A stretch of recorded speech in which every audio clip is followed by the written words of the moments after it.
नमस्कार विद्यार्थी मित्रांनो आणि वाचकांनो, आजच्या माझ्या व्हिडिओचा विषय आहे x axis belong to Isaac Newton आणि Y axis belong to the Albert Einstein.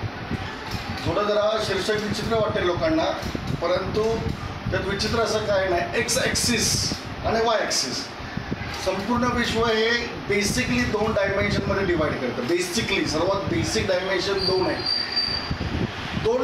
दोन बेसिक डायमेन्शन्स कुठले? एक टाईम आणि एक स्पेस.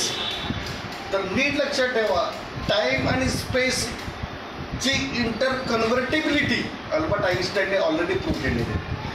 तर एक्स ॲक्सिस जो आहे तो डी एक्स रिप्रेझेंट करतो, वाय ॲक्सिस आहे तो डी वाय रिप्रेझेंट करतो. आणि कॅल्क्युलसमधलं एक सूत्र आहे, limit h tend to 0 sine h upon h is equal to 1.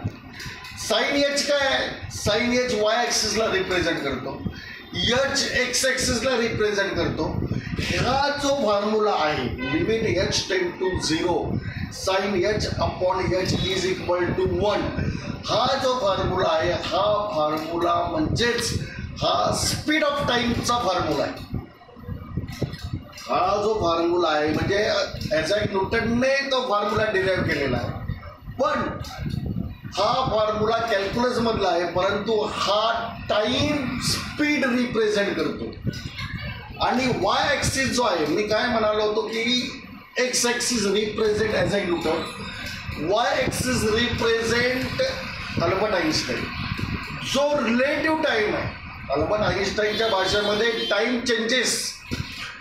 Time is the relative thing, time is not a absolute. Time दोन्ही प्रकारचे असतात. Isaac Newton was absolutely right and Albert Einstein is also absolutely right. Isaac Newton जे बोलतो time absolute आहे, बरोबर आहे. X axis हा absolute time दर्शवतो, वाय ॲक्सिस हा रिलेटिव्ह टाईम दर्शवतो. आणि न्यूटनचे सगळेचे गतिविषयक नियम आहेत. हे गतिविषयक नियम नसून हे लॉज ऑफ टाईम आहे. सगळे ते टाईमला डिफाईन करतात. बाय डिफॉल्ट आपण ते लॉज ऑफ मोशन बोलतो, पण जगामध्ये सगळ्यात बेसिक मोशन जे आहे ती टाईमची मोशन. नीट लक्षात ठेवा, एक्स ॲक्सिस जो आहे तो न्यूटनला रिप्रेझेंट करतो.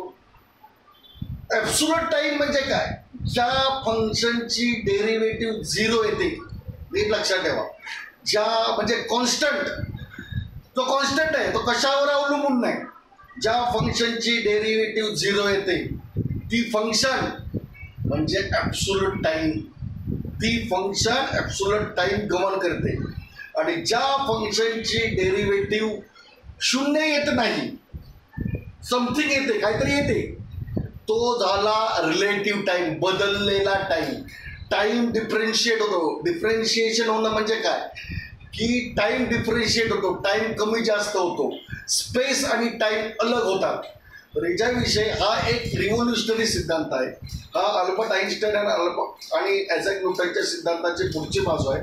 तर याच्याविषयी मी संपूर्ण हे Newton's laws of motion must be modified या माझ्या थिसिस कम बुकमध्ये लिहिलेलं आहे. तर वाचकांनी वाचावं आणि त्याच्या प्रतिक्रिया कळवाव्यात ही नम्र विनंती. थँक्यू, धन्यवाद.